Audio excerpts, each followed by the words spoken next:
Yeah. I love my HBCU.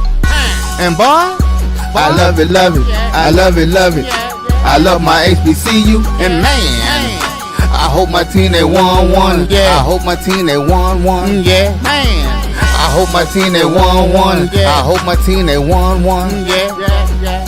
I tune into the HBCU Sports Lab to see if my team won or lost. If they lost, I'm quiet as a mouse. But if they won, keep tab. I'ma do the dab, yeah. Dr. Cavil, he know what he be talking about. Mike and Charles, they know what they be talking about. They compress the analytic data with this hip hop. If you know them like I know them, they gon' tell you if your team, if they won or lost, and who the ball. So listen to Professor, yes sir, and pay attention, cause he gonna teach a lesson. This is Dr. Cavil with Inside the HBCU Sports Lab with Mike Washington, Charles Bishop, and A.B. Drew to get you in your morning going. As we know what took place this past week, we had games on Friday and Saturday, big games, championships on the line. So we'll get in a little bit about that talking, and we have at the end of the show, we'll talk about who's next in line to see if they can put themselves in positions to win championships. With that being said, welcome to episode 742 of Inside the HBCU Sports Lab radio show and podcast, the show that's covering the sporting HBCU dash for all things HBCU sports for institutions large and small.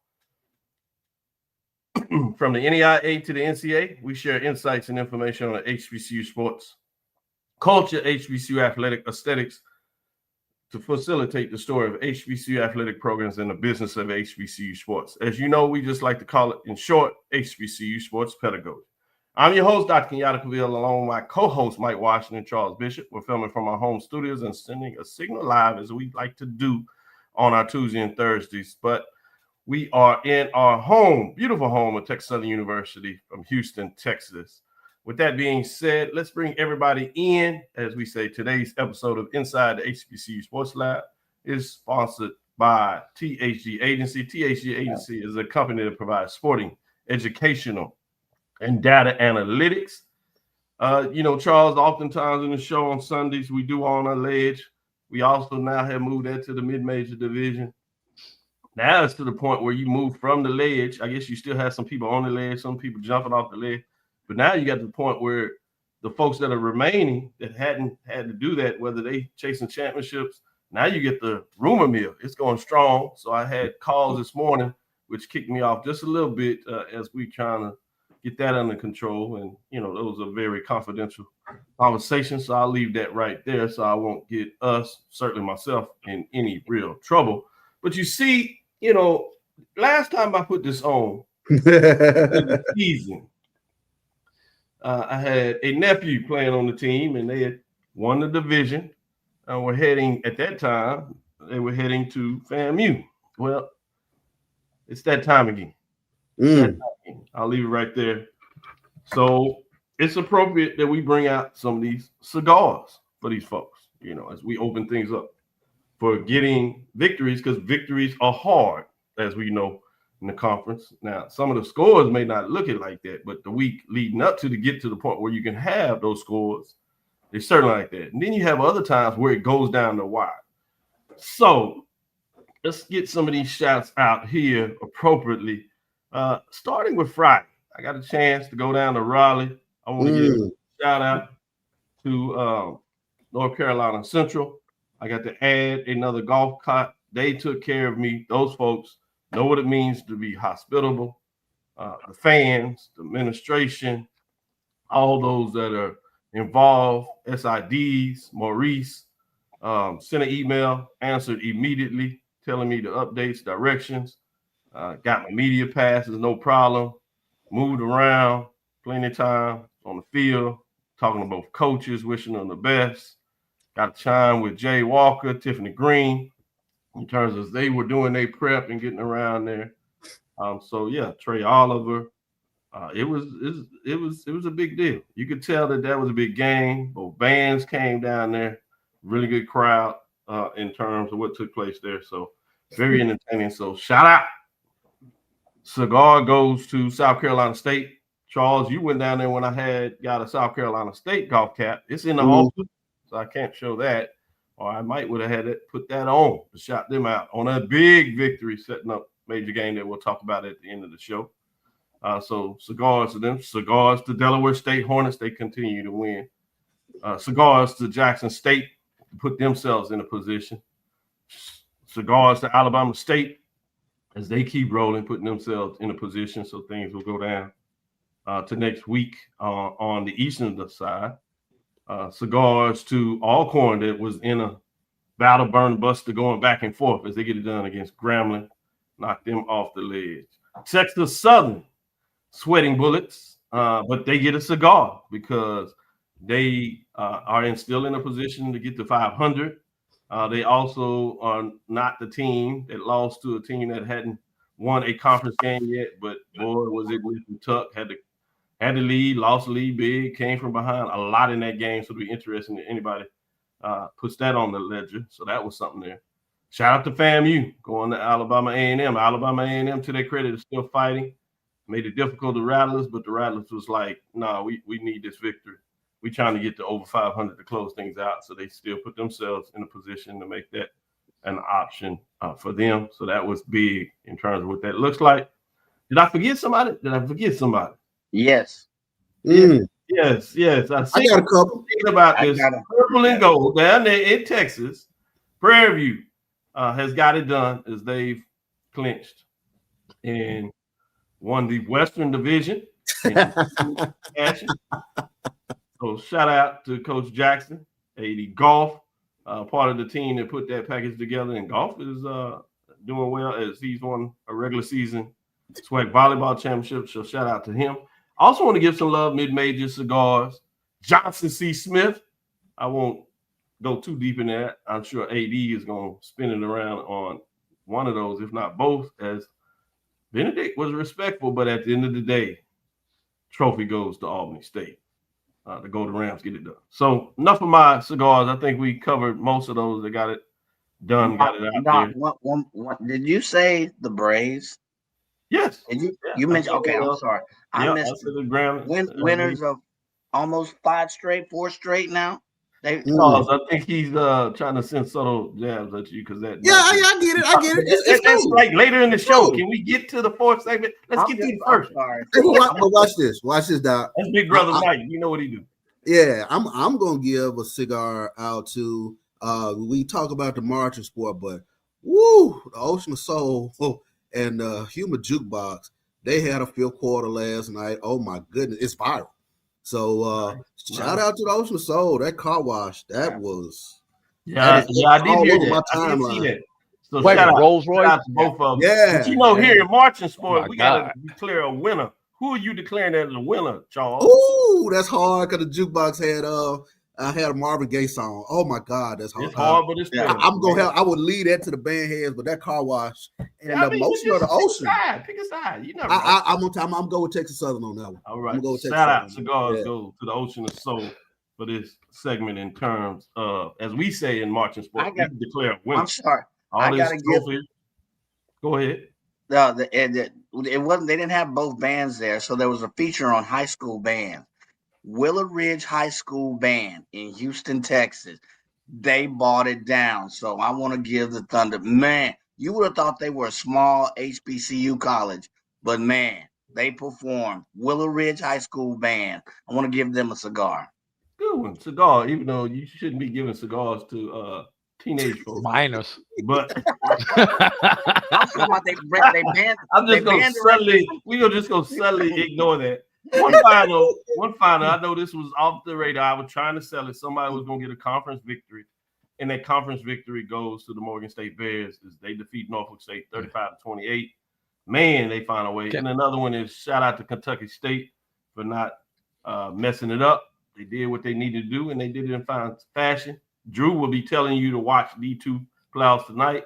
But let me go ahead. I'm gonna get it to you. I'll start out with you, Drew. What were your thoughts in terms of this weekend?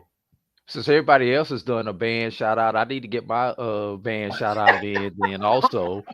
To Benedict Band of Distinction. I hadn't seen them at all this year. first time I've probably seen them in 2 years. But oh my God, I forgot how good they are until I watched them yesterday down at Albany State. You talking about a band who can bring it, precision. I mean, they have everything that you want in a small college band, y'all.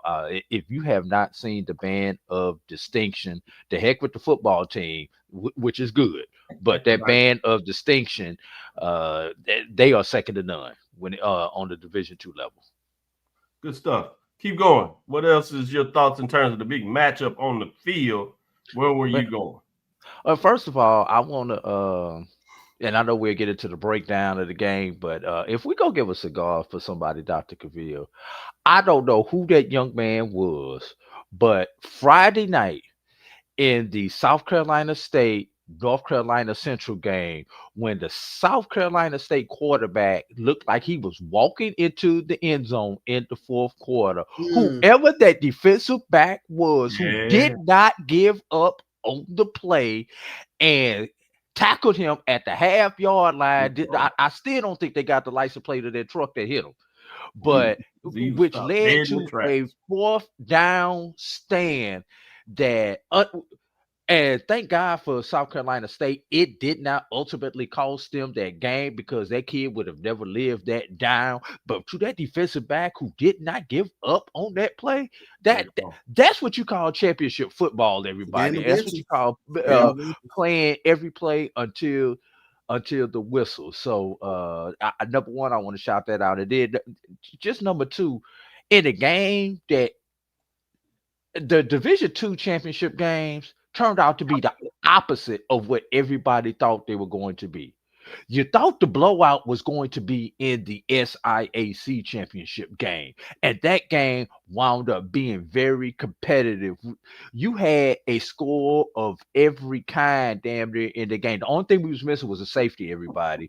We obviously we had touchdowns, we had field goals, we had a block punt for a touchdown, we had a block PAT return all the way to the other end for a 2-point conversion, and I thought we did have the safety in that game. The referee spotted the ball on about the half-yard line. How they goes? I don't know if he got out that end zone, but we had just about everything that you wanted in that game, including drama, as it came down to the last play of the game. But on the opposite side, the CIAA game, oh my God, Joshua C. Smith, way to come in and just take control of that game early. Yeah, it was competitive through the through early second quarter, but Johnson C. Smith just took over. And Curtis Allen, when have we ever talked about somebody who rushed for 180 yards and we were disappointed in his performance? Oh, great breakdown. Wow. Very good. Very true. Let me go to you, Mike. What's on your mind?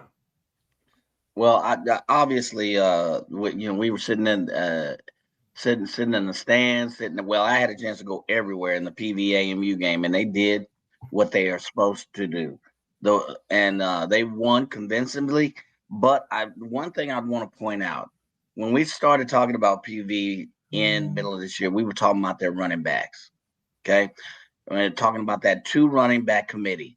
These last 3 games, they have really opened up their passing attack.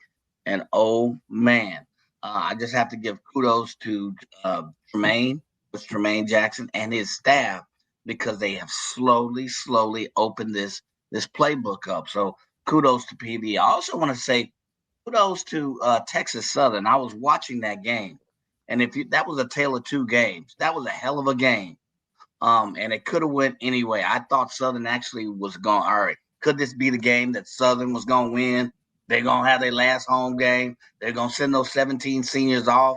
But no, not so fast. They had one kickoff play. It was, and it's harder. I thought it was an onside kick, but it was basically a line drive that hit the player's head. They recovered. And I'm sorry.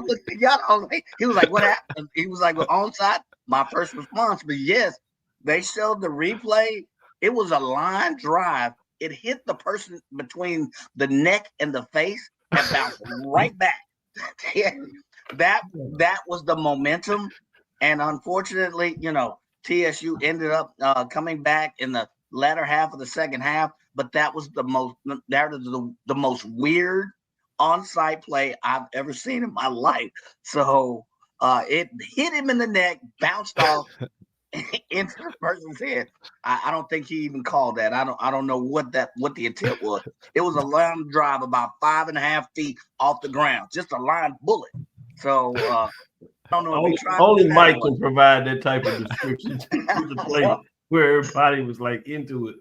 Before I go to you, Charles, Drew, can you pull back up the chat? I think somebody donated, so I want to pull his up, and then Sneaker Talk, I want to give him a shout out, some acknowledgement. Yes, Mr. Sowell, I hope I'm pronouncing your name right there. I did meet him at the entrance of that bookstore as I was asking him where to go and looking around, and he was getting settled. Came down there. His son, we know Nick, he does it well over there with South Carolina State, but wanted to give him a shout out. Very pleasant individual, watches the show quite often. So appreciate, obviously, the support and continue. South Carolina State salute, as we said, shout out, cigar to Mr. Sowell in terms of getting it done. Had his jersey on. I did not realize that was his son. I was moving around too fast, but we got a chance to talk it up a little bit. And so, man, folks around that MEAC folks, I know different folks have different talks, but the ones I meet are always good. They read it down in those parts, and great game atmosphere. So I want to give him a shout out for sure. Continue to support. We look forward to the matchup this week with Delaware State. We'll see where these guys are going to lean in terms of that matchup. I will say this: anybody can go on the road that's road tested. South Carolina State coach Barry going to be ready. With that being said, pull up Sneaker Talk. So I give him a acknowledgement. I don't even know if you want to call this a shout out.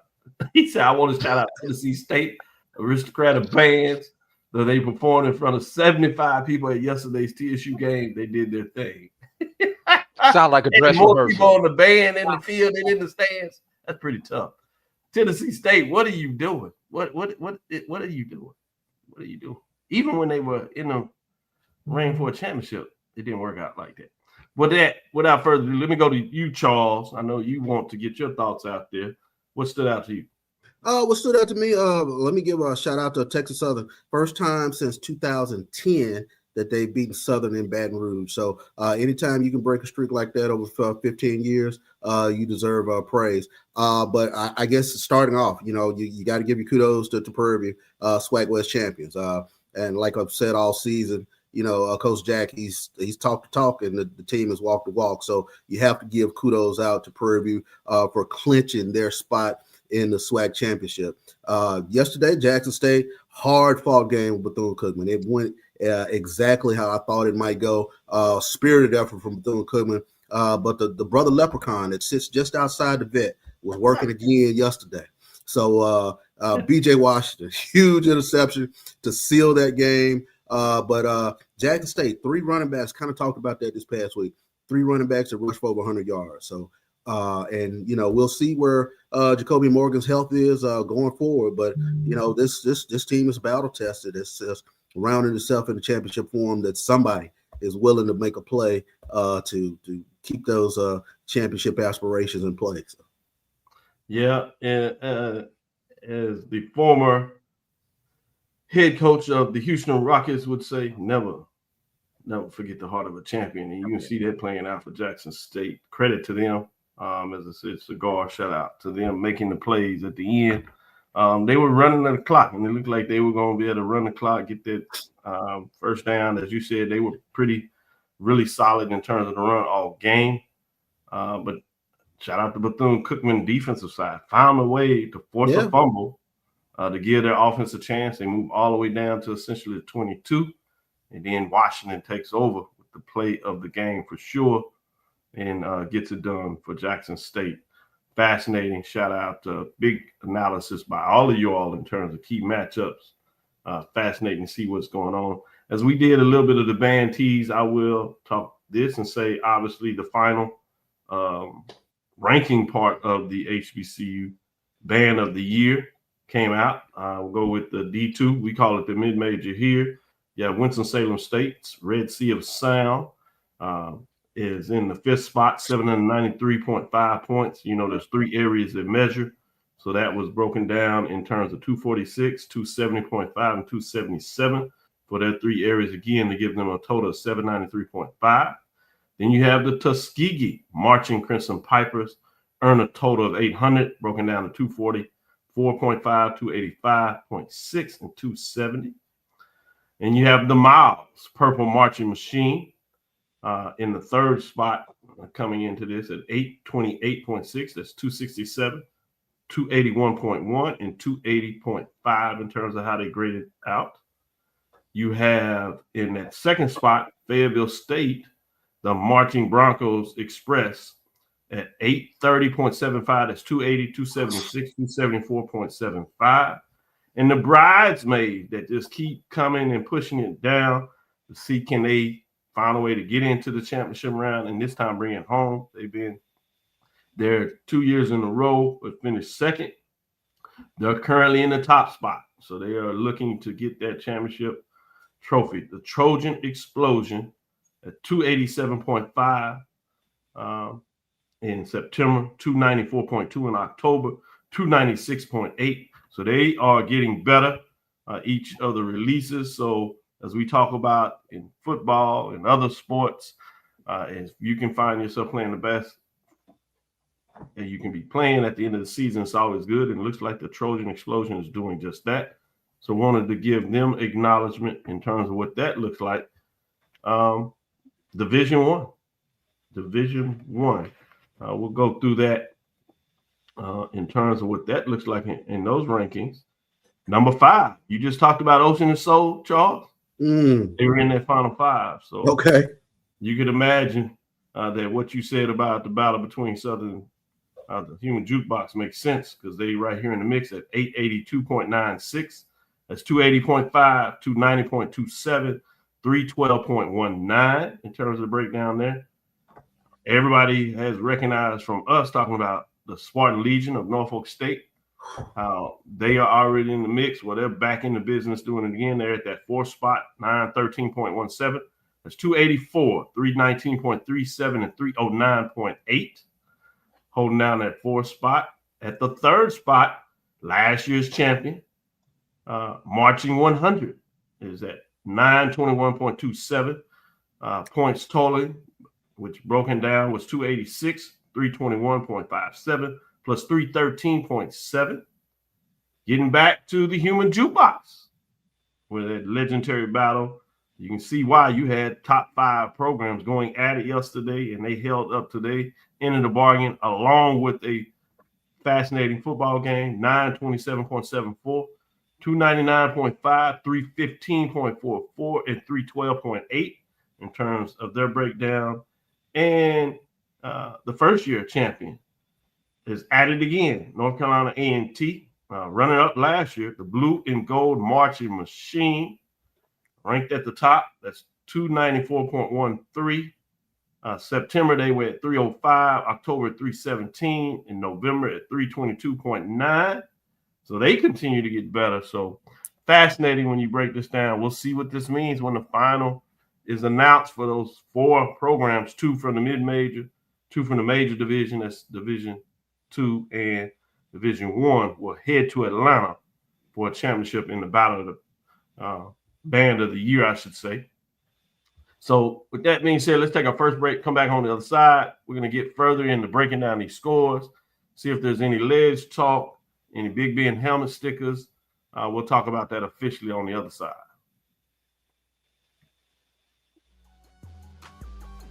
This is the Dean of the College of HBCU Sports, Kenyatta Cavil of Dr. Cavil's Inside the HBCU Sports Lab with Mike Washington and Charles Bishop. Come mix it up in the lab where the course lecture is in session every Tuesday from 6 o'clock p.m. Central Standard Time on Facebook Live, YouTube Spreaker, or the BCSN app, as we discuss all things about the HBCU sports culture, including exploring the week that was in the sporting HBCU diaspora, as well as the upcoming week of HBCU sports. With me, the Dean, the College of HBCU Sports, on Dr. Cavill's Inside the HBCU Sports Lab with Mike Washington and Charles Bishop. Course lecture dismissed.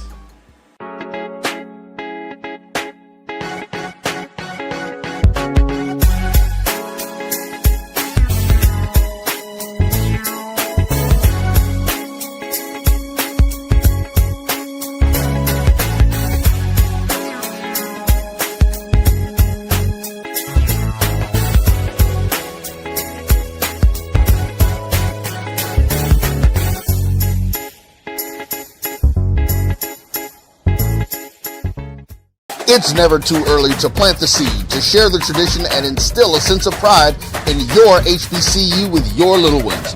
HBCU Pride and Joy Children's Boutique helps you share your school spirit with a wide selection of adorable kids apparel and accessories officially licensed from your favorite HBCU. Visit hbcupridejoy.com and follow us on all social media at HBCU Pride Joy on Facebook and Twitter.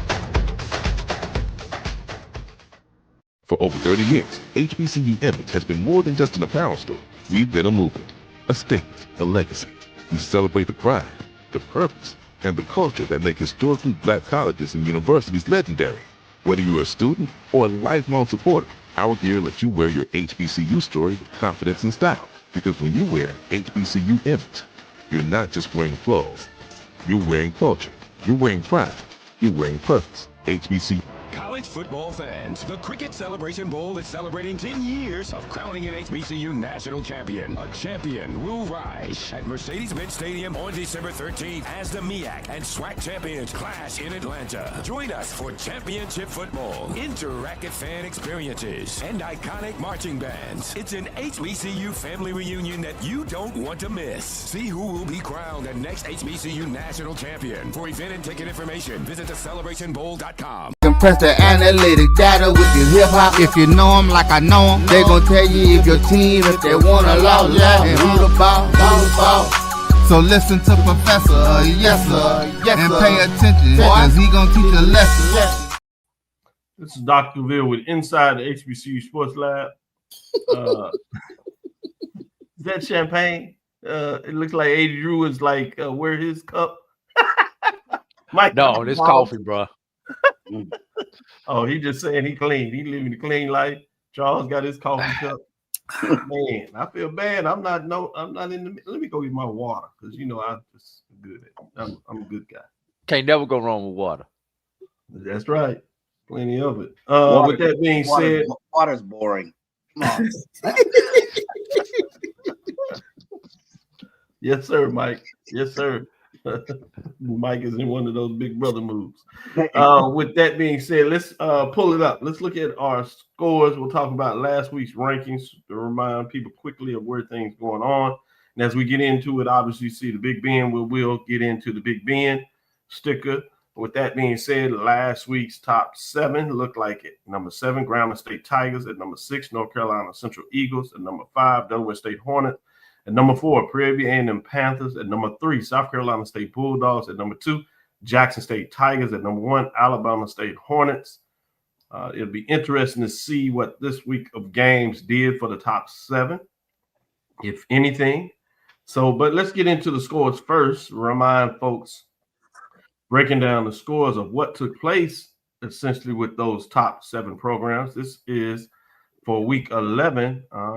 Let's get into the number 1 ranking in terms of that team first, which was Alabama State. But before we do that, I wanted to give some love to the mid-majors, sneak them in there because we had championships on the line. So we had number 1, which was the Albany State Golden Rams. Albany, as Mike always liked to remind us.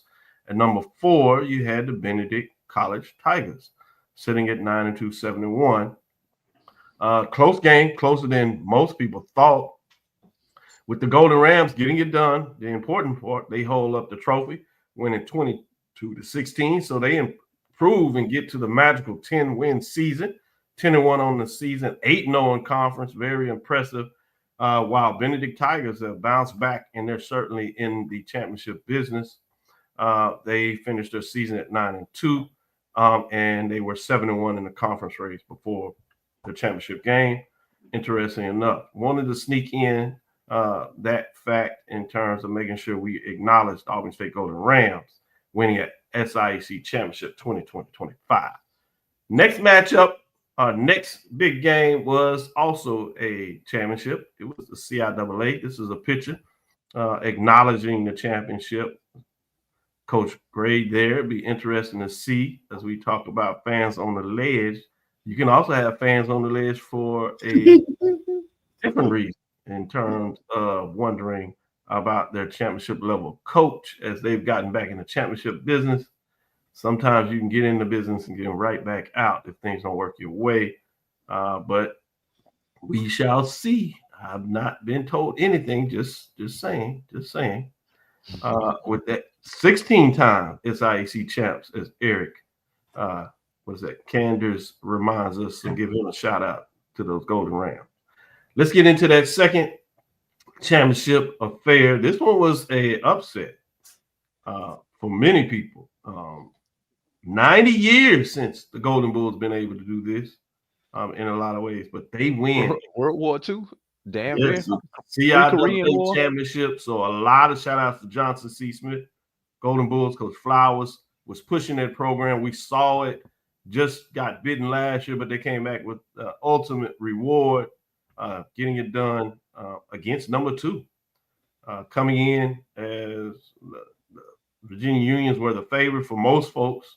But shout out to Stephen G. Gaither. He said this might be just the time of the Bulls. So he hesitated at least on his and said he could see them getting it done. Well, they get it done big in Charlotte. They improved to 10 wins on the season, something they hadn't done in 60-some years. But they improved as 10-1, 6-1. The Golden Bulls defeat Virginia Union 45-21. Virginia Union falls to 9-2, 7-0. Should be interesting what this means for the regional rankings and the final rankings. But we thought both teams were getting in. We certainly understand that both of them will get in here. I also wanted to shout out Kentucky State as they won their game to put themselves in a really solid position as well.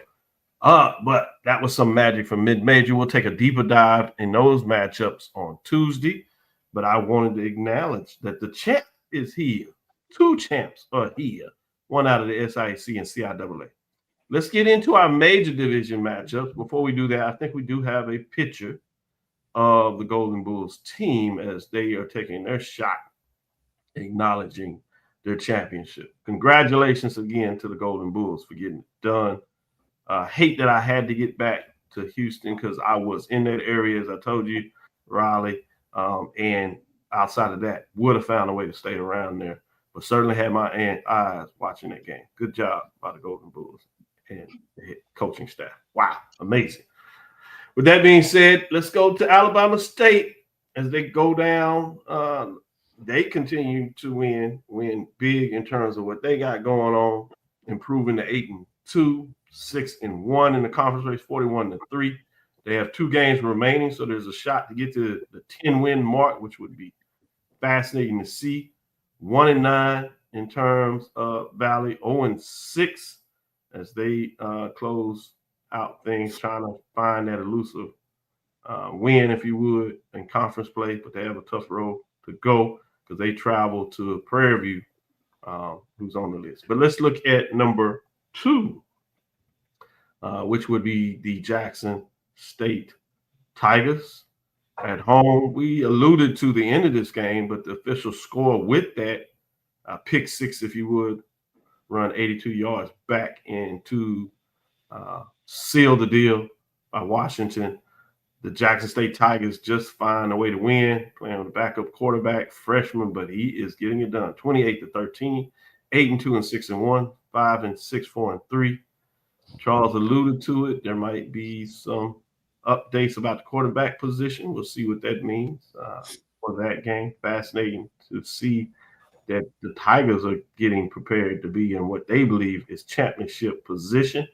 Front runners as have the elusive tiebreaker while they sit in the number 2 spot. Just how things roll, what's important to them at this point is the fact that they have the tiebreaker over the number 1 team because they beat them head-to-head on what I deemed before the game was played that lived up to it, the game of the decade.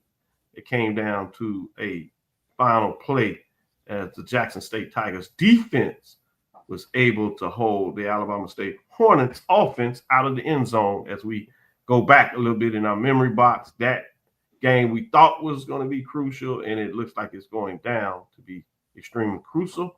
But we do have a rivalry game that we'll talk about at the end of the game that should have your attentions. With that being said, let's get to the number 3 spot, which ultimately had championship implications on it, which was the South Carolina State Bulldogs. They played a top 17, which is the number 6 North Carolina Central Classic game. As I was there at that game live, man, it had the energy. Love to see it. Shout out to the MEAC in terms of getting it done. Friday Night Lights meant something in Carolina this past weekend as the South Carolina State Bulldogs come up the road to get it done against the North Carolina Central Eagles. 34-27. Game went back and forth. Big plays all throughout that game. Amazing.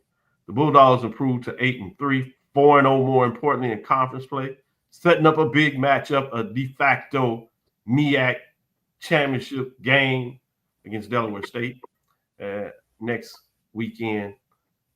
North Carolina Central, the Eagles fall to 7-4 and 2-2. Speaking of champions or championship games, you have Prairie View A&M Panthers defeating Pine Bluff. The way that you want to clinch is on your own terms and doing it in such a big framework. It was interesting to sweep. Charles, you do the media up there, but obviously you come down to the suites. We appreciate that. So you get to see kind of how sweet folks. Sweet folks are funny because it's not always like you get a mic in there that knows some football. Joe Clay, as you know, the sweet life are for those folks that are lower on the fan index. Well, I'm gonna take you back into your sports marketing class, Joe. Yeah, lower on that fan index, right? Casual. So I always had these intriguing questions and sub frameworks, and they're trying to figure out and. They support their team. They just do it differently. And they in that. You got these folks running around there. What's the tie scenario? What's the breakup? What does this mean? I've never had that many folks trying to figure out the scenarios, which was exciting. That many folks are realizing they got a football program and you can care about it. So it was good. You even had folks who like, man, I like this. Can we get to the 50 mark? So that last pass for the touchdown when they got to 56, everybody was celebrating the fact that they put up 50, say, well, this is wonderful. But they did it in fine fashion. Shout out to Coach Jackson, the rest of the coaching staff and the players. Cam is playing really good. Got to see him afterwards to come by along with the coaches. So we appreciate them acknowledging Prairie View National Alumni Association. Shout out to the president, Huggins, in terms of what he's doing to make sure the momentum is there, something that he's fought for all the time. And it just timing is everything as he's taking over first year of his presidency as the National Alumni Association of Prairie View A&M University. The pregame tailgate he's done over the last couple of weeks has went off well.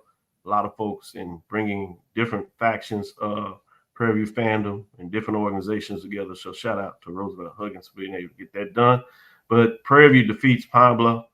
They fall to 3-7, 2-5, 56-9 as they do it in fine fashion. We talked about Dr. Villa. After the game, question of the night. I'm engaged in conversation. Hold on, Mike. Save that. Let me get through these scores. Okay, go ahead. I'm sorry. Make sure you get full attention on that. At number 5, you have Delaware State Hornets. Improve, get it done as that picture. Acknowledge those that recognize in the Western Division champions. Big shout out to the Panthers. At number 5, that 5-spot score goes to Delaware State. They defeat Howard. That keeps pushing forward, trying to get it done. Delaware State, credit to them, they continue to win, but they're not winning as big as they did earlier. Howard is a backup quarterback. We'll see what that means. Ultimately, they got where they wanted to get to, which is to be able to play for a championship, which means they can earn a ticket, the bid, to the Cricket Celebration Bowl. as they will face off with the conference undefeated South Carolina State Bulldogs. The Hornets improved to 8-3, 4-0. They defeat Howard, that's 4-7, 1-3, 26-13. Number 6, we already talked about in terms of North Carolina Central, that tough loss they had, if you would. So let's go to Grambling in terms of the upset of the top 7, if you would. In a lot of people's mind, both of these teams were playing some really good football. Grambling came in, not so many players, and then in the game, the backup quarterback got hurt, so they were down even more. But testy game. Those that seen this, Charles has kind of brushed me up on this matchup as I've taken a deeper look and just realized it's a fascinating rivalry in its own way. The Braves improved to 5-6, 4-3. They defeat Grambling 7-4. They fall to 7-4, 4-3, 27-16. So now the Braves get to talk and have their chest out as they go and play Jackson State. We'll save that to the end while Charles gets a chuckle out of that. I'm reading these comments. These comments are wild. I got to respond to a couple of them. I know it. They get into it. Hey, there's some folks fired up J State around here. Yeah, fired up J State. Fired up. Need to go to church and do some. I love my fan base. I love them. Exactly. Big Mike, I know you wanted to tell another story, so go ahead and tell your story before we let everybody else get their breakdown. Go right in. No, I'm reading the comments as well. Sorry, almost made me forget I was gonna say. Anyway, we down. Man, they cold. Anyway, so we down in the tailgate, and y'all, Dr. Cavil alluded to how how we had a great elaborate setup, and I could not go from one conversation to the other when I get a, hey Mike, come over here, man, run this through to me now. What we need to do. So you have to explain the elaborate tiebreaker that Dr. Cavil put out. Dr. Cavil sent this out, but what that really mean? Do I go to Atlanta? Do I go to Atlanta? I mean, folks get to drinking, and these questions come out. Mike, what that really mean? What that really mean? So anyway, that was my question of the night. Mike, what does that really mean? Win, damn it, win. That's all it means. Right. That's what I like to say. That's what I like to do too, Drew. Charles, what are your thoughts in terms of these scores and what's going on in the chat box? You can go either direction you want. Well, I was about to say, Doc, you don't unleash the Debo fan base or the swag. So I don't know what to tell you about these polls, but you take a look. I mean, I think all they got to do is win. I tell them, don't worry about a poll. Poll is for us to talk, and it's working because they talking. They talking, exactly. Let me give us some kudos to Alabama State. First time since 2013 that they've had an 8-win season. So they have an opportunity to, if they went out, to have their first 10-win season since 2004, which is the last time, incidentally, they won the SWAC championship. But, I mean, you go through, yesterday, that's a big win by Alcorn in terms of the momentum Grambling had. So now Alcorn has won, if I'm not mistaken, 5 out of their last 6 games. So, they have some momentum going into that Soul Bowl game against Jackson State next weekend. And, again, we give kudos again to Prairie View in terms of what they were able to get out and go do and win the SWAC West. Delaware State kept the momentum going. Can't say enough about South Carolina State and the North Carolina Central game because that was one of those games that was right up there in terms of the game of the year type situation. So you give kudos to those teams. So it's setting itself up for a really, really interesting next couple of weeks. We got a de facto MEAC championship. We got the Soul Bowl and SWAC championship. So man, this is fun. This is championship football. This is what you enjoy. Charles, to your point, usually we try to do a New Year's show. And one of those things you like to do is, your top 5-7 moments of the year. This year, you might have to do 2. You might have to do one that's just related to football and make sure you don't forget the other sports. Because if you're not careful, you just do the one.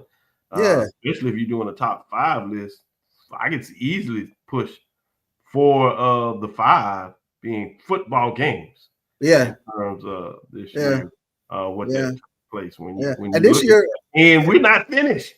Yeah, and this year we have to do a little something extra because bands week in week out are having viral moments, so they're having their their say within the whole tapestry, the whole environment of HBCU Sports Saturday. So shout out to the culture because week in week out we get an opportunity to take a snapshot of it and talk about it. But week in week out we're winning with regards to the football games, with regards to bands, with regard to everything that happens within this space.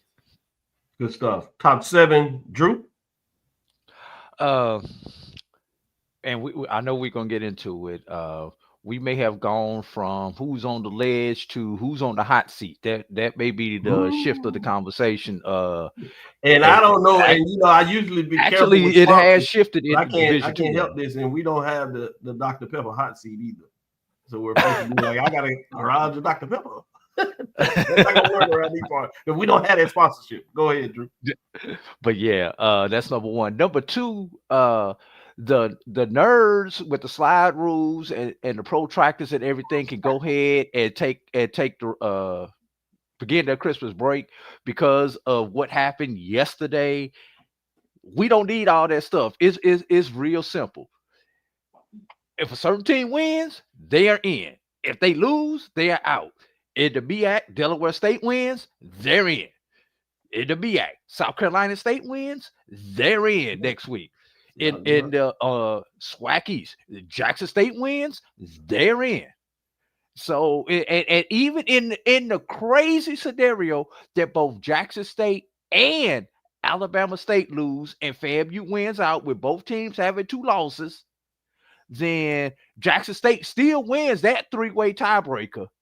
And the only thing that happens at that point is that the championship game shifts west. So, the Nerds can pretty much take the rest of the year off and begin focusing on basketball playoff scenarios.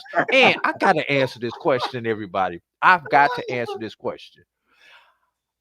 And I'm just speaking in generality, everybody. Why Jackson State is number 2 versus Alabama State being number 1. Don't do it yet. We're gonna release. No. This poll. This is coming in. This is coming in. This has nothing to do with the new poll. Yeah. Okay. This is coming in. Okay. Number 1, Alabama State has a longer winning streak than Jackson State. That's number 1. Number 2, Alabama State lost to the then number 1 team, where Jackson State, when they lost to a then unranked Grambling State team. That's why most people have left Alabama State at number 1. Currently, we'll see how it plays out after the break. But I just want everybody to know those are when I poll other media members, those are the reasons why Alabama State was getting number 1 votes. Jackson State. Fired up, Jackson State. Understand your passion, but you gotta stop looking at it through blue lenses. You gotta look at this objectively. I know that's hard in Mississippi to be objective, but AD Drew alone, they don't reflect the thoughts of the entire. Hey, I would say this. No, I'm just for those who voted Alabama State number 1. Drew, that's the logic. Was a perfect job in terms of breaking it down. No, you could not have said it any better. But they don't care. They don't like that. I'm just giving you the logic. Don't answer y'all. I'm just giving you the logic. That's the problem. What you want to. You are talking right deaf there. ears. You said the magic word. You're giving the logic. You are talking deaf, not logic. Their fandom has nothing to do with logic, so you don't have to worry about that. I know we're running long in the tooth. Say, man, don't be getting on my screen and putting that cuss words in there. We got children that watch this. What you doing? You can express yourself without putting up such language. Watch yourself, man. The quorum of the day. The quorum. You can be upset and say all your stuff, but watch the language. This is PG-13. Brother, I got a young son that enjoys the talk that we do. Some of y'all need to be better. That being said, quickly, Any helmet. Dallas We gonna have to. Why is Jackson State on the ledge? We have to put Jackson State fans on the ledge. Top of the rankings, not the win. And they on top of the rankings and they on the ledge.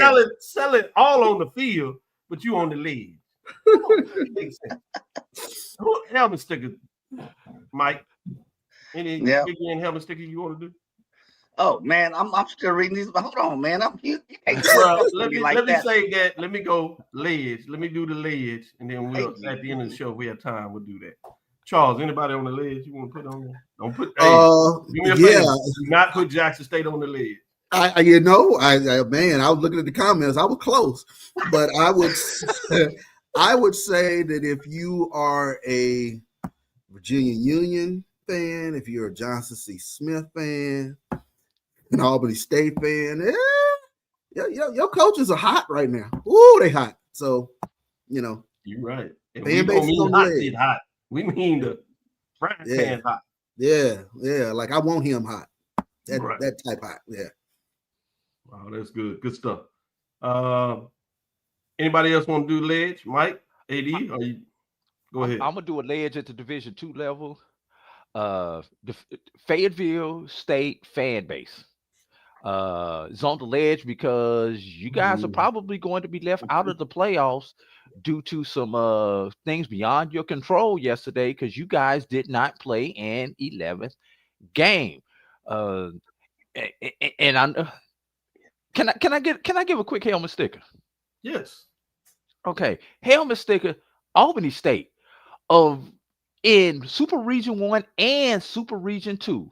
Of all the teams that had championship games on yesterday, Albany State was actually the only favorite to actually win their championship game.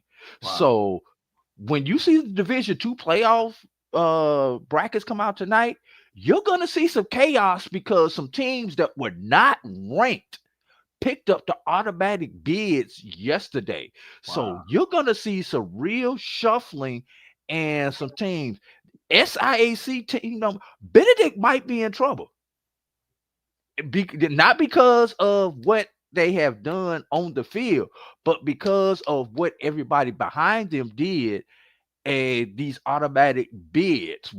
We thought we were getting 3 in. We may not get 3 in. So we got some SIAC, CIAA teams on the ledge until 6 o'clock tonight when we find out what the Division II what the Division II pairings are. So that's my on the ledge, Dr. Cavil. Good stuff. That is a plug. Make sure you watch Sports Wrap with Brian and AD because they'll make sure that you have the updates. I certainly might even come on early so we can predict it. Okay. Keep it up. I might come on 30 minutes early. Make sure you check out the links that'll tell you when they on.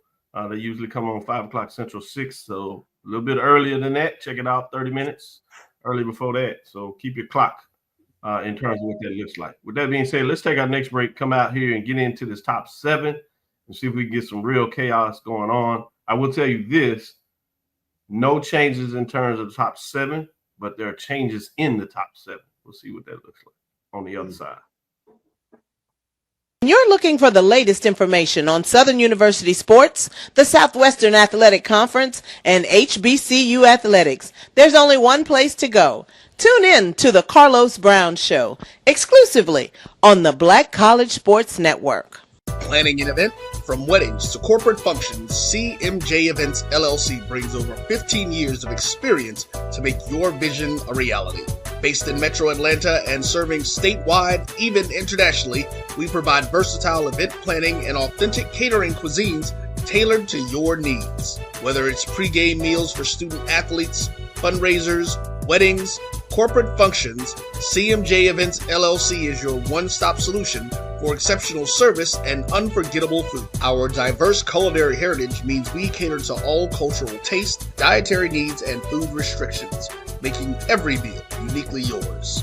Let's make your next event unforgettable. Visit us on all social media at CMJ Events LLC or email us at cmjeventsllc@gmail.com. Also give us a call at 404-664-3882 so that we can start planning now. College football fans, a champion will rise in Atlanta on December 13th. MEAC champion, SWAC champion, the 10th Cricket Celebration Bowl, crowning an HBCU national champion. For event and ticket information, visit thecelebrationbowl.com. Since 2002, Empowerment Resources, Inc., a nonprofit organization, has empowered more than 1,500 youth and adults in Duval and surrounding counties. Through its programs, Journey into Womanhood, Girls Mentoring, Life Skills for Teens, and parenting education coaching. To get involved with programs, volunteer, or donate, visit www.empowermentresourcesinc.org. Follow us on social media, facebook.com/empowerment.resources and instagram.com/empowermentJAX. For over 30 years, HBCU Image has been more than just an apparel store. We've been a movement, a statement, a legacy. We celebrate the pride, the purpose, and the culture that make historically black colleges and universities legendary. HBCU Image, a Kenny T's company. ESPN Events presents Red Lobster Band of the Year. Returning to Atlanta on December 12th, 4 bands will qualify for the big stage, where 2 national champions will be crowned. Follow us for rankings updates throughout the season, and join us on December 12th. For event and ticket information, visit bandoftheyear.com. Compress the analytic data with your hip-hop. If you know them like I know them, they gon' tell you if your team, if they wanna lose, and who the ball.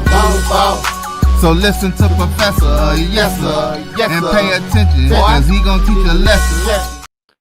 I just Dr. confirmed Bill with with Brian, inside Dr. the Bill, HBCU that Sports we will Lab. come on 30 minutes early tonight. Okay, good deal. Go ahead. Say it again, Drew. I said I just confirmed with Brian. We will start at 5:30 tonight so that we can get into these Division II playoff scenarios before they actually broadcast at 6 o'clock tonight on NCAA.com. Good stuff. Good stuff. So let's get back into it. Let's pull up this week rankings so we can start to unveil that as week 12. As I told you, no one dropped out this week, but we do have some changes in terms of those receiving votes. Not only a team getting into the receive votes, but some changes in the rankings. We have Florida A&M Rattlers. They've been able to get some strong wins and line a couple of them up. They've improved to 5-5, 4-2 on the season. They jump up to the top team receiving votes with 140. Yeah, Bethune-Cookman Wildcats fall in terms of them going to 5-6, 4-3. Still outside receiving votes at 137. They fall 1 slot. And a new entrant in terms of those receiving votes, Alcorn State Braves, with their big victory over Grambling. They get it done 5-6, 4-3, 118 points in terms of getting that win at home. So let's get into the good part. The top 7. Who's in the rankings? Anything changed here? Grambling had the loss to those Braves, but they found a way to stay in the rankings. They do lose quite a few points. So you can see that they're tilting a little bit there, but the Tigers come in with a record of 7-4, 4-3, 141 points. At number 6, North Carolina Central, even with their loss, they found a way to stay in the rankings, stay above Grambling, but stay in the 6th spot. They are at 7-4, 2-2 with 154 points. They lose a lot of points. They lose 10 points this weekend, so they're going in the wrong direction. So while there's not a change in the rankings in terms of the points compared to last week, they have changed there. At number 5, you have the Delaware State Hornets. They improved to 8-3, 4-0. But check this out.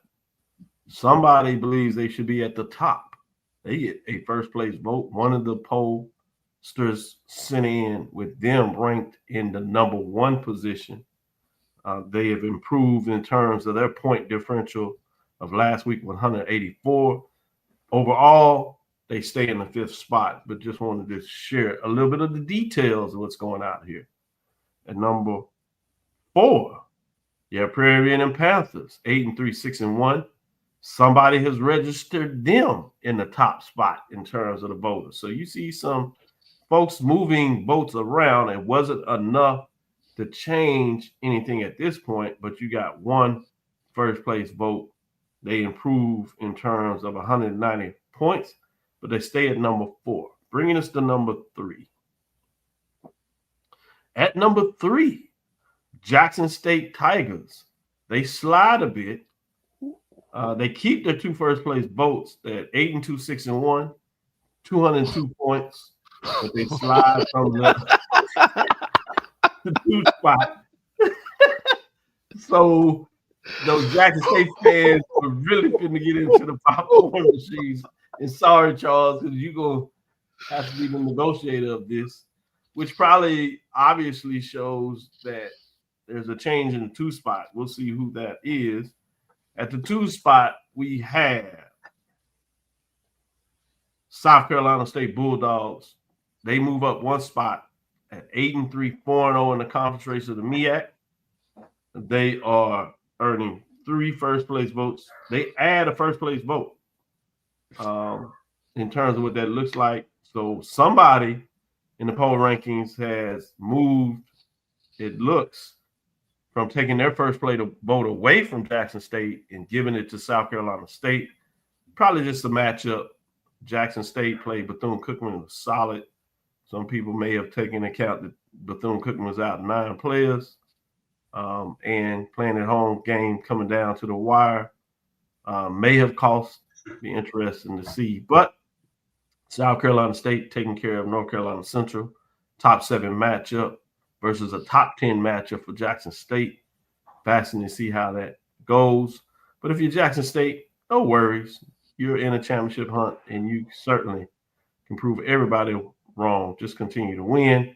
And that's why we love the games on the field. But 3 first place votes for South Carolina State Bulldogs. They do move up a spot this week. Previous number 3, they move up to the 2nd spot. And they have 217 points to get it done, which means that number 1 remains Alabama State. 4th week, they are rolling at 8-2, 6-1, 5 first place votes, 219 points. So you could see a scenario, or at least for a week, where you have Alabama State number 1, but they don't even make the SWAC championship game. And at that point, it'll probably fall. You do see the fact that they are already losing. Somebody has took away a first place vote. So you start to see the slide in terms of the votes. I imagine with Jackson State officially winning the championship of the Eastern Division could change some people's votes if they get it done this Saturday. And we'll see what that looks like next week. But for this week, in week number 12, this is your top 7. I'm going to go ahead and go to you, Charles, first, so you can get your damage control out of the way. Top 7 mix here. Well, obviously, I think, probably Jackson State should be up there in that regards. And it's no slight to how far would you have them up? No, it's certainly not. It's your vote. You might have been one that voted them number 1. Yeah, well, I personally think Jackson State would probably be the number 1 team coming into this week. Hard-fought victory over Bethune-Cookman. I think when you kind of take a look at the top 3 teams in the SWAC East, in Alabama State, Jackson State, and Bethune-Cookman, that's a slugfest. That's a slugfest between all 3. And I think when you take a look at the breadth of anybody within that top 5 on any day, Bama State, Jackson State, or Bethune-Cookman would have a damn good shot at winning. Anybody within the top 7, to be honest with you. So that's how front loaded that SWAC East is with regards to those 3 teams. So I probably can't come back to Jackson, but if I don't say Jackson State, will probably be my number 1 team. I mean, that's fair. And I think you broke it down in terms of not just saying because you are a part of Jackson State in various ways. You have broken it down in terms of what they've done, looking at it overall in the season. And while I agree, I think the East certainly has showed its strength. I think this is the first year with the West has really showed that it's closed that gap. And this year, I think it's really close, particularly when you think about some of the injuries that play into this, right? Sure, exactly. Not to say that wouldn't have changed, but that's part of the game, and you can't just ignore it. You talk about a Texas Southern team that's fighting to get that 500. They went on the road and were right there with Alabama State. Yeah. Mm-hmm. You see Bethune-Cookman without 9 players. They go on the road. They're right there with Jackson State. Alabama State went down to the last minute. Alabama State goes on the road to Prairie View, and that goes down to a field goal. So the depth of the top teams is a lot different, and I think a lot of folks are still in their working through that. Yeah. Of what goes on versus really looking at the games. And you can understand that because folks look at scores maybe, but most of the time they focus on their team. Yeah. And they're not watching games like we need to do to make sure that we can deliver the updates from a media perspective. And certainly understand that folks cheer for their team and feel differently. Some folks believe Delaware State will win it all. Other folks don't think they're quite ready yet. But the good thing is, guess what? It's going to be played on the field. It's going to be taken care of on the field. Yeah. We can put all this to rest. But the thing is, we talk about this in such a way that other folks have an opportunity to see and put their information to it. And we do it for the fans so they can get their talk on no matter how they look at it. So we appreciate all the comments, no matter how much we agree or disagree with how they see it. But it's great commentary. 80 Drew, your thoughts on the top 7? I need to correct one thing you said, Charles. The third place team in the SWAC East is actually Florida A&M, not Bethune-Cookman. You said top 3. Bethune-Cookman is actually sitting in 4th place right now. So after they lost. Yeah, after the loss. So want to get that out the way. Which is going to make that Florida Classic that much more interesting. It's going to make it that much more fun, yeah. It really does because let's be real. No one thought FAMU would be sitting where they are, especially the way that they lost to both Jackson State and to Alabama State. But quiet as it's been kept, Florida A&M has won, 3 in a row?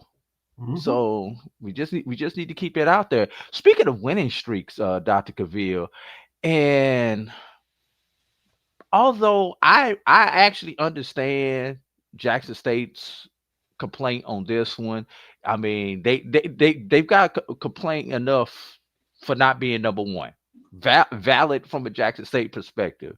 But them going down to number 3, boy, I actually can understand this one when they complain about this one.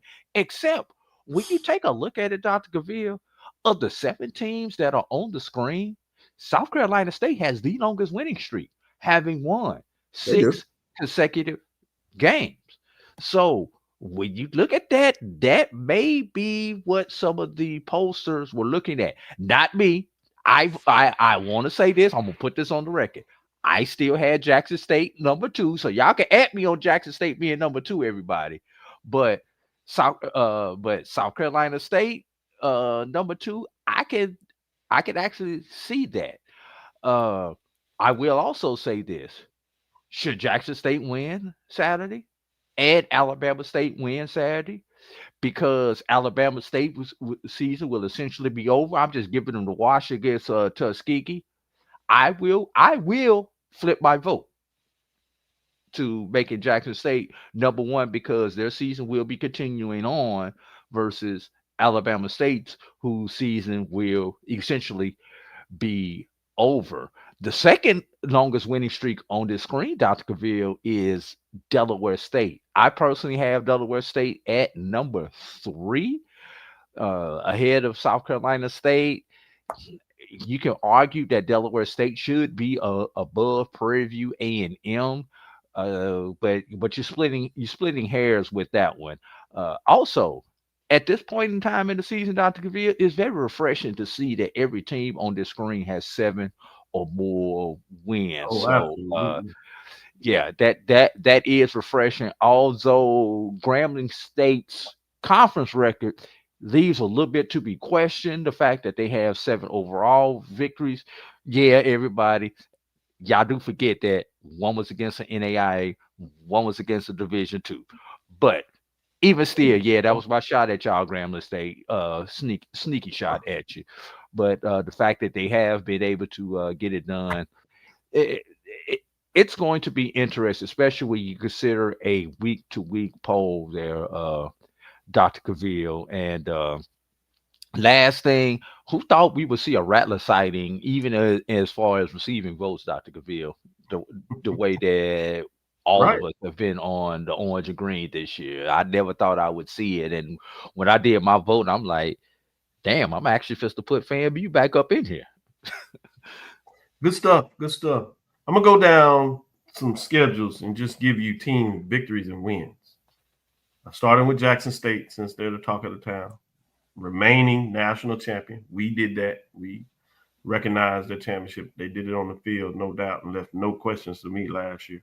We're unanimous number one in many different polls. But if you look at 2025 season, their big win is a home win over Alabama State. What's the next best win? The next best win for Jackson State. Mm-hmm.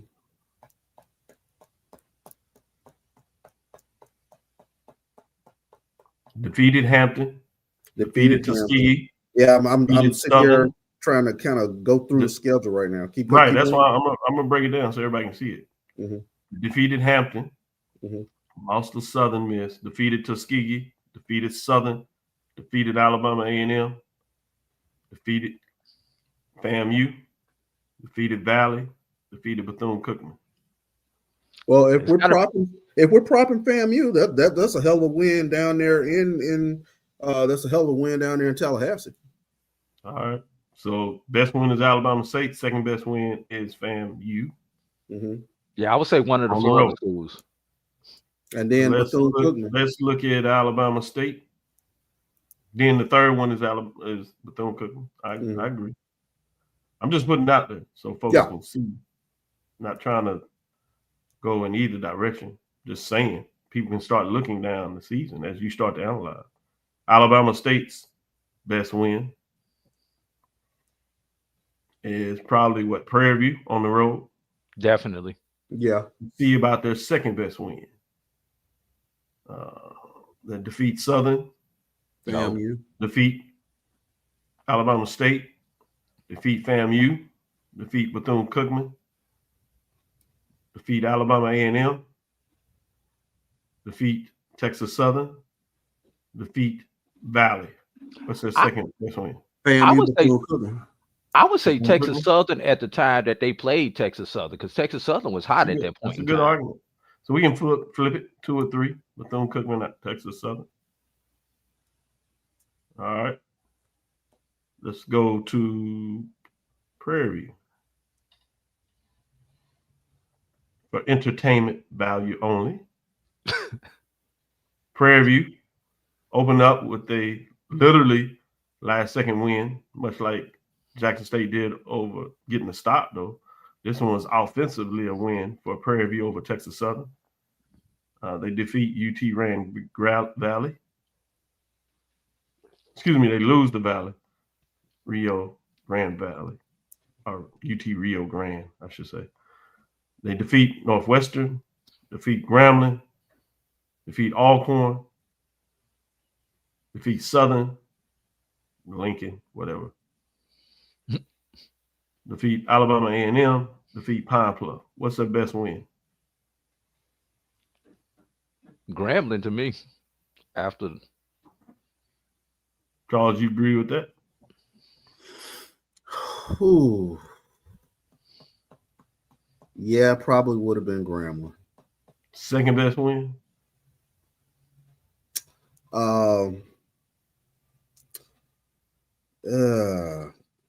List them again real quick, Doc. Sure. Texas Southern to open things up. Mm-hmm. Northwestern State, Grambling, Alcorn, Southern, Lincoln, California. I'm probably Alabama A&M and Pine Bluff. I'll probably for entertainment purposes, I'd go out of conference. The win against Northwestern State was the one that impressed me at the time, because it showed me a level of physicality with regards to Prairie View's football team, and the fact that they were able to finish that game out. That to me set them on a different trajectory.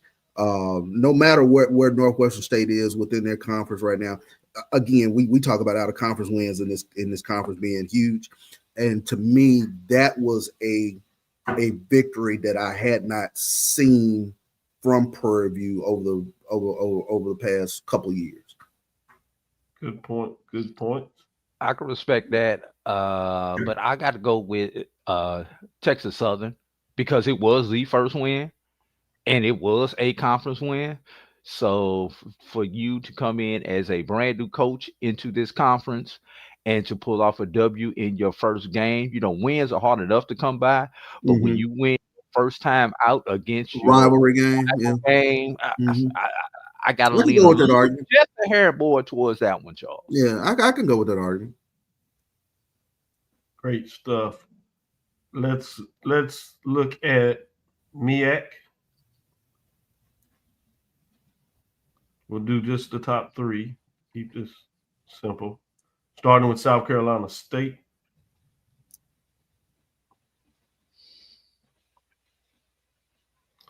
They have a win over Wofford, win over Bethune-Cookman. They have a loss to Charleston Southern. They have a win over Savannah State, win over A&T, win over Norfolk, win over Morgan, win over Howard, win over Central. We just saw. What's their best win? Central Wofford. Okay. Central Second best win. So you can flip for you either one of those, 1 or 2. Yeah. AE. Give me those again.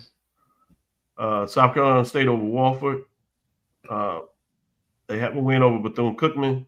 They have a win over Savannah State, win over A&T, a win over Norfolk State, a win over Morgan State, a win over Howard, and a win over Central. Central won. Probably the non-conference Wofford would be 2.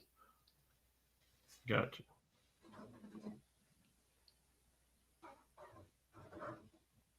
Delaware State.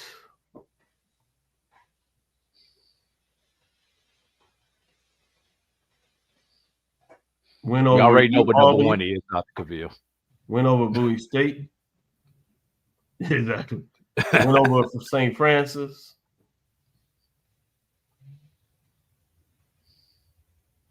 Win over South Connecticut State. Win over Central.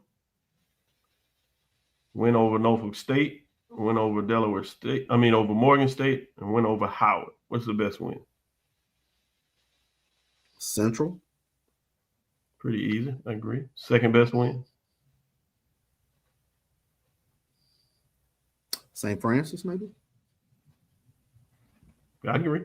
AD, you in line? Ditto. All right. Last one we'll do Central. They probably have biggest tough losses than wins, but they got to win over Southern, win over Fayetteville State, win over A&T, win over East Texas A&M, win over FAMU, a loss to Delaware State, a win over Howard, win over Norfolk, a loss to South Carolina State, their best win. 80.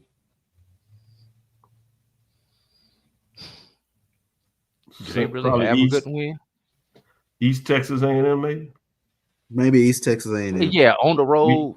East Texas A&M on the road. Yeah, on the road. Win over FAMU, maybe, right? Then probably FAMU. You see where I'm saying when you start breaking it down this year, while you have a really lot of good teams, you don't have anybody that's necessarily dominated with big wins, more than 1, 2. So I think going down the stretch for those teams that are still in play, that are winning their conference, playing championship games, playing in the bowl game, it's going to be fascinating to see, because you'll really get somebody that's going to find a way to pull themselves out and make some statements at the end of the season in terms of where they are ranking, which kind of gives you why a lot of folks probably have different spreads in terms of who had a win at a certain time, when they had that win, is going to give folks different focus of what that looks like. So I want to do that quick exercise. We'll take our last break and come back on the other side and just go over a couple of big games. Then we'll call it a show.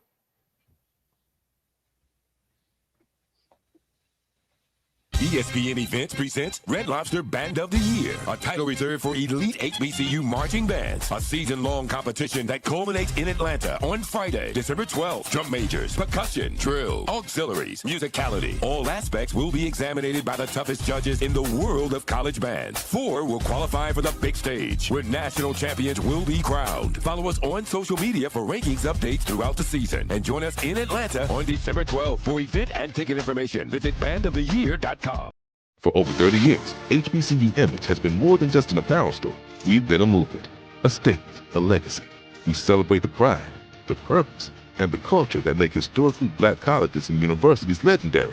Whether you're a student or a lifelong supporter, our gear lets you wear your HBCU story with confidence and style. Because when you wear HBCU Image, you're not just wearing clothes. You're wearing culture. You're wearing pride.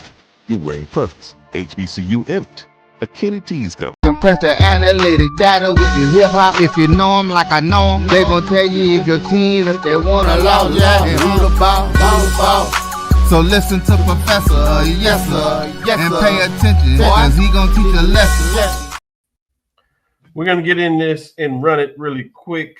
Talk about some of these key matchups. Some of these I think we don't have to go very long. I think the records just kind of show what they are. If not, we'll see some major upsets and see how we think about that. But the first one is number 1, Alabama State. They host Arkansas Pine Bluff. That's 3-7, 2-5, 8-2, 6-1.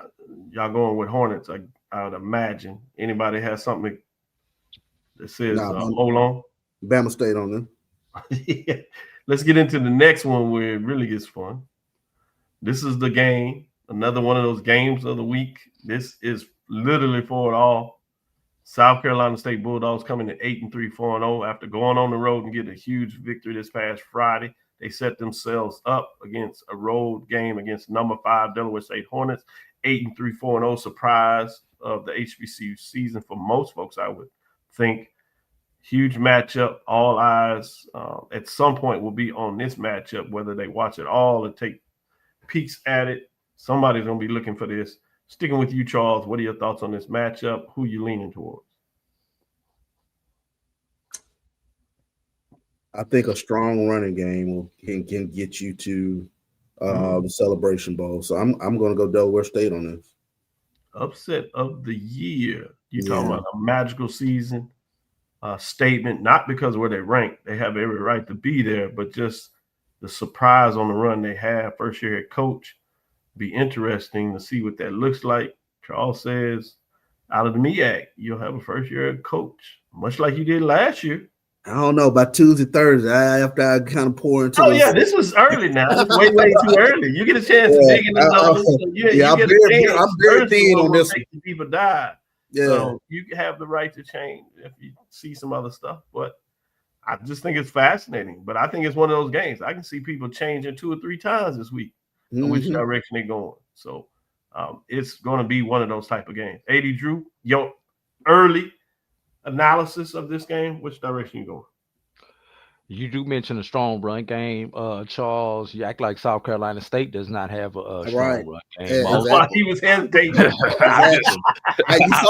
I took a long pause. You know, I mean, that thing in my head, I'm like, well, Delaware State at home, but I could change that. That's what you do.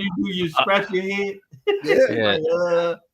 While although Delaware State would be the feel-good story of 2025, definitely maybe the best feel-good story of this quarter century, I've got to lean to the brother who has won 29 consecutive conference games. You know, when it counts against a conference opponent, Chennis Berry just does not lose. He has not lost a conference game since 2021. Going across 2 conferences on 2 different levels. So until proven otherwise, that's a good point. I've got to lean with Chennis Berry and the South Carolina State Bulldogs in this one. Man, you talking about a coach. We talking about the Riverboat gamblers that we, doodling them over the years. He did the outside kick in that game. He went forward on 4th and 1 at the goal line. So that's the other part that you don't necessarily think about Chennis Berry. But he has the ability to say, I'm going to run it. And when I mean running, I'm talking about domino type card games. Let me see and shuffle it up. So fascinating what that looks like. So I'm with you. This is the intriguing matchup. It'll be interesting to hear what everybody has to say when they break these games down. Obviously, Sports Wrap, HBCU Nightly, a couple of other ones out there. It's going to be fascinating as this thing gets closer to the week after the media comes up. You'll probably get some points coming out of the coaches' talks. I'm sure they'll be close to the vest as much as possible, but people might be able to find something to pull out of that to get some lather going. With that, let's get into this next matchup. It's a top 10 matchup. It's a team that is fighting back. It's won 5 out of 6, 4 straight games, rivalry. It is in Jackson. So there's some ways to build this up. I don't know if it's really going to be one of those games to build up, but it's going to be interesting. Braves come at 5 and 6, 4 and 3. At number 3, Jackson State Tigers. And that number 3 could easily be number 1. Certainly, we saw it as number 2 just last week. So this is a championship level team, championship level, national championship level team just for last year, trying to run it back. It's at 8-2, 6-1. And they go in this game understanding they need this to continue. They want to play for a championship. They win this, they clinch the East. So a lot on the line with this matchup. Drew, where are you? Hell, I done already pitched Jackson State off, so I'm gonna go for the ultimate festivity. I'm calling Alcorn State an upset. Wow, that would be one for the ages. Charles, save us all. Yeah, I think Jackson State wins, and that Jackson State wins going away. I don't bet against TC Taylor with regards to trying to get to the championship game. And we saw yesterday, if all else fails, you just gonna run the football, and they got the horses to run the football. They will use that offensive line to play defense. Old Pete Richardson football, punt and play field position, and let the defense do what it needs to do and run football. So yeah, I think Jackson State gets this and they get back in the SWAC championship game. Good stuff, Charles. It'll be fascinating to see what this looks like. Let's go to number 4. We'll just kind of get through some of these. I think they're off the grid for various reasons. Mississippi Valley State Delta Devils 1-9, 0-6. Prairie A&M Panthers 7-3, 5-1. Other than letting down the laurel so much that they give Valley the first win, you see any of that happen in this, Charles? Nah. The Prairie View is locked in and focused. I like the focus that Coach Jackson has brought to Prairie View and the no nonsense approach. So there's no way they get caught off guard. Yeah, and that should be 8-3, 6-1 as they have the final game. Drew, you with Charles on it? Seniors will get to play in this particular game. Even some of those seniors who don't normally get to play will play in this game with this being senior day. But get your cameras out early because most of your frontline players will be sitting early in the third quarter. Mm-hmm. Next game, Central at Morgan State. Morgan State gets the first win. Central is coming off a huge letdown. They're on the road. Is this any trouble for the Eagles, or did they go ahead and get to that 8 wins to close out stuff? They still got something to play for. So, yeah, I think they get to 8 wins. Drew? I agree. Central, hoping that they could get a bid to the FCS playoffs. Don't think it's going to happen, Joshua Sims Sr., but at least they want to put themselves in position so that if somebody else slips up, they will be in the conversation. Want the resume to look good. Yeah. Yes. Next matchup, fascinating. When you get to these kind of off the grids, 8-9 matchups, so they're just outside the top 10. So these are teams that played well this season at times, not so well at other times. Bethune-Cookman wants to close out the 500. FAMU has 2 games left because one of them rescheduled with Valley. You'd imagine even though they go to Valley, they'll get that. So if they can get this victory, they have a chance to have a winning season instead of just being 500. You think about what intrigues you about this matchup with teams that are trying to close out strong that are certainly outside of the championship race? The fact that Bethune-Cookman can get out the quarterback, and number one, defensive line can get out the quarterback. Cam Ransom, I think he's the X factor in this game going into this against Florida A&M. So hell, Bethune-Cookman can go into this week and say, hell, we went toe to toe with the defending Black College national champions, and it took an interception for them to get away with a win. So that I think that's a lot of momentum going in up against FAMU. They should be getting 9 players back. Obviously, with 3 to get 2 games. We didn't know which team, but I imagine they were Grambling. But it could still be Bethune-Cookman, 1, 2, 3 of those players. So keep your eyes on that in terms of what that looks like. Most of their key players they did have in that game. And let me correct this before I go to Drew, get Drew's thoughts.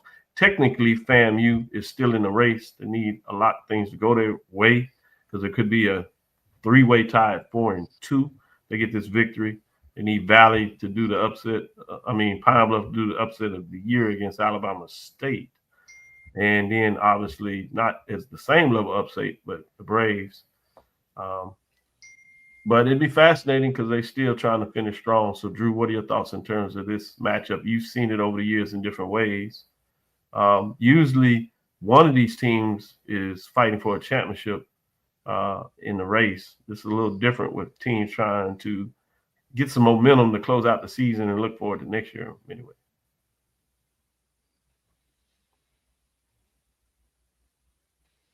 Go ahead, Drew. Is that a purpose pause? All right. I'm sorry. I don't know if you were buffering. I was buffering that. Dr. Cavil. Yeah. I'm really not concerned about the game on the field, Dr. Cavil, because when these two rivals get together, it is what it is. The team that's supposed to win oftentimes does not win this particular game. And I don't even know who's supposed to win this game this year, honestly, Dr. Cavil, because these teams have been hot at 2 different times in the season. Right. They have been garbage at 2 different times in the season. So what I am interested in this particular matchup, Dr. Cavil, is halftime. Because say what you want to, but when these two bands get together, the petty that goes on between these two bands during the halftime show in this particular classic, that's why they call it a classic. It's not about the game on the field. It's when these two bands get together. That the Marching Wildcats and the Marching 100. That's what I'm really looking forward to. Just that 25-minute halftime and see who's going to up the other one when it comes to the petty. And can Joe Bullitt stay within the bounds? Because he's gonna say something ignorant, y'all. But can he stay within the bounds, everybody?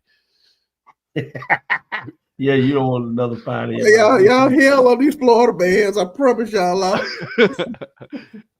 So we'll go these last 2 matchups. No comments needed. I just bring them to the floor. We have Alabama A&M 4-7, 1-6 at Texas Southern Tigers 5-6, 4-3. Credit to the Bulldogs. You can tell that they're not just closing the season. They're trying to play it out with some solid games. But Texas Southern can send the seniors out with a win and get to 500, close out on the season as they build the next year. In with a winning record in terms of conference play. Imagine that's a lot. But then you have Norfolk State Spartans of 1-10, 0-4 at Howard Bison 4-7, 1-3. Spartans' last chance to get a conference victory and get a Division I win. Be interesting to see, can they do it against Howard? That's still fighting, but with a backup quarterback, it'll be kind of interesting. Same with Spartans, a backup quarterback. So a lot of attrition in this particular game. Some may have some betting odds on this more than anything. But with that being said, let's get in here and close it out. Thank you for listening to Dr. Cavill's Inside the HBCU Sports Lab. Make sure you share our podcast with your friends and colleagues. I am Dr. Kenyatta Cavil, the Dean of HBCU Sports, coming from inside the lab in the College of HBCU Sports with Mike Watson, Charles Bishop. Again, we want to thank you for listening to Dr. Cavill's Inside the HBCU Sports Lab with Mike Watson, Charles Bishop, every Tuesday and Thursday at 6 o'clock. That is Sunday at 9. Look forward to next week as we discuss the latest in the news in the lab. We will crown the Eastern Division. We will know by next week who is in the SWAC championship game. We will also know who will earn a bid to the cricket Celebration Bowl. So it'll be fascinating talk next week as we'll get some final pins on the season. We'll see who is in the top 7. We'll see what type of changes will potentially change in the top 7. Will things start to correct themselves next week? On Thursday, you'll see some of these other polls where we went back in the polls all the way back to the year after COVID. And the question I want people to ponder at this time is it time to expand either from a conference perspective? People may have heard with the Big Ten, SEC, where there was some talk early about the championship weekend where you had some matchups. They went 6 teams deep. Obviously, 1 versus 2 would play for the conference championship, but they would have matchups against 3 versus 6 and 4 versus 5. Is it time to look at that? Maybe not as deep as 6, but deep as 4. And is it time to look at adding a additional postseason bowl game to allow some of the other teams that had solid seasons? Because we could have a scenario where you got a 10-win Alabama State Hornets on the outside looking in. You have a team such as Delaware State or South Carolina State on the outside looking in. That'd be an interesting matchup, if you would, if things go that way in terms of postseason play. So we'll get a chance maybe to discuss that a little more on Thursday. So Charles, go in your data bag. Make sure you tell Mike to go in his data bag and start looking. AD Drew, always prepared to look at chaos. So with that being said, that'll do it for us for the show today. And as we like to close, dream big, continue to move forward. We will talk with you soon. Charles? Of course. Drew? Lecture. Dismiss.